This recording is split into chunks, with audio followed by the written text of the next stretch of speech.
मणिपुर के 40 विधायकों ने बुधवार को पीएम मोदी को चिट्ठी लिखी है जिसमें उन्होंने अपनी 6 मांगों को रखा है।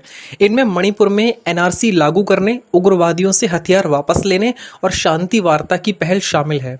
वहीं विशेष विधानसभा सत्र की मांग को लेकर सैकड़ों महिलाओं ने बुधवार रात करीब 9:30 पर इम्फाल के कीसमपत, कीसमथोंग और क्वांकीथेल और इम्फाल पूर्वी जिले में बांगखेई और कोगंबा में मशाल जुलूस भी निकाला।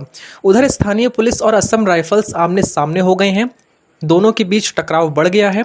दोनों के बीच बहस के वीडियो भी सोशल मीडिया पर सामने आ चुके हैं। सुरक्षा बलों की साधारण तैनाती काफ़ी नहीं, हिंसा को रोकने के लिए उपद्रवियों से हथियार वापसी बेहद ज़रूरी है। कई खबरें आईं जब किसान खेतों में काम करने बाहर गए और ऊंचाई पर बैठे लोगों ने उन पर गोलियां चला दी। इन घटनाओं में अत्याधुनिक हथियार, स्नाइपर राइफल्स और रॉकेट ग्रेनेड इस्तेमाल हुए हैं। कई बार ये घटनाएं केंद्रीय सुरक्षा बलों की मौजूदगी में हुई हैं और वे कुछ ना कर सके। इससे उन लोगों को भरोसा कम हुआ और गुस्सा बढ़ गया। असम राइफल्स 9, 22 और 37 को हटाकर उनकी जगह राज्य और सेंट्रल फोर्स को तैनात किया जाए ताकि शांति बहाल हो सके।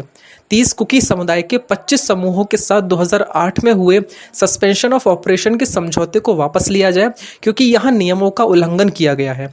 राज्य में हथियारों और गोला बारूद समेत बड़े पैमाने पर विदेशी घुसपैठ हुई है। इनके सोर्स और फंडिंग की जांच की जाए ताकि ये पता चल सके पिछले 3 महीनों से संघर्ष कैसे चल रहा है और हथियार कैसे आ रहे हैं। संघर्ष को रोकने के लिए इस मुद्दे को राजनीतिक रूप से देखा जाना चाहिए।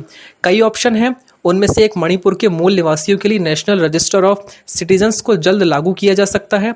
अप्रवासियों के बायोमेट्रिक रजिस्ट्रेशन की जो शुरुआत हुई है उसे और मजबूती दी जाए। ये एक सबसे महत्वपूर्ण पॉइंट है जिसे जरूर उठाना चाहिए। ITLF कुकी की मांग पर राज्य में अलग प्रशासन किसी भी हालत में स्वीकार नहीं है। सभी समुदायों का भरोसा दिलाने के लिए ऑटोनॉमस डिस्ट्रिक्ट काउंसिलिंग ADC को मजबूत करें। हिल एरिया कमेटी और 6 ADC के लिए नियमित चुनाव पर विचार कर सकते हैं। इन 5 बातों के पूरा होने के बाद आवश्यक शांति वार्ता शुरू की जा सकती है और चल रहे संकट का एक परमानेंट सॉल्यूशन निकाला जा सकता है। मणिपुर पुलिस ने गुरुवार को 10 अगस्त शाम को प्रेस नोट जारी किया। पुलिस के मुताबिक पिछले 24 घंटे में राज्य में हिंसा की छिटपुट घटनाओं को छोड़कर शांति रही। संवेदनशील इलाकों में तलाशी अभियान चलाया गया जिसमें 2 हथियार बरामद हुए। 24 घंटे में इम्फाल पश्चिम, इम्फाल पूर्व, थौबल और काकचिंग जिलों में विभिन्न स्थानों पर प्रदर्शनकारियों के जमा होने की सूचना मिली है, लेकिन पुलिस की सक्रियता के चलते कोई अप्रिय घटना नहीं हुई। राज्य के पहाड़ी और घाटी वाले जिलों में 122 चेक पॉइंट बनाए गए। यहाँ नियमों का उल्लंघन करने वाले 1070 लोग हिरासत में लिए गए। जनता से अपील है कि अफवाहों पर विश्वास न करें। राज्य के ADG ने विष्णुपुर जिले के मोइरंग लमखाई चेक पॉइंट से असम राइफल्स को हटाकर उसकी जगह पुलिस और CRPF को तैनात किया है। ये कदम मैतेई महिलाओं के संगठन मेरा पाइबीस के असम राइफल्स को हटाने की मांग को लेकर विरोध प्रदर्शन के बाद उठाया गया है। संगठन का आरोप है कि असम राइफल्स कुकी समुदाय की तरफदारी कर रहा है। मैतेई समुदाय की मांग को मणिपुर के भाजपा विधायक का भी समर्थन मिल रहा है। पुलिस ने असम राइफल्स के जवानों के खिलाफ कुकी उग्रवादियों के विरुद्ध ऑपरेशन में रुकावट डालने के आरोप में 5 अगस्त को FIR दर्ज की थी। इसे लेकर असम राइफल्स ने कहा कि उसने सेना के कमांड मुख्यालय के निर्देशों का पालन किया है। असम राइफल्स ने बताया कि उन्हें बफर जोन की गाइडलाइंस को बनाकर रखने के निर्देश मिले थे जिससे दोनों समुदाय में संघर्ष को रोका जा सके।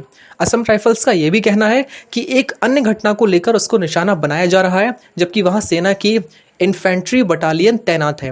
सूत्रों ने कहा कि मैतेई लोगों को रोकने का कारण असम राइफल्स कुकी हमलावरों का तरफदार बताकर निशाना बनाया जा रहा है। हिल्स एरिया में कई जगह असम राइफल्स के कैंप कुकी जो सुसंगठनों के ठिकानों के समीप हैं, इन्हें सोशल मीडिया में दिखा दोनों की मिलीभगत का आरोप लगाया जा रहा है। मणिपुर में 5 अगस्त को सुरक्षा बलों और मैतेई समुदाय के बीच झड़प हुई थी। इस दौरान 3 लोगों की मौत हो गई है। ये हिंसक झड़प टेराखोंग, सांगवी, कांगवे और थोरबुंग में हुई। ये इलाका कुकी मैतेई के बीच का बॉर्डर है जो बफर जोन कहलाता है। हमलावर बफर जोन क्रॉस करने की कोशिश कर रहे थे। सुरक्षा बलों ने जब रोका तो इनके बीच झड़प हो गई।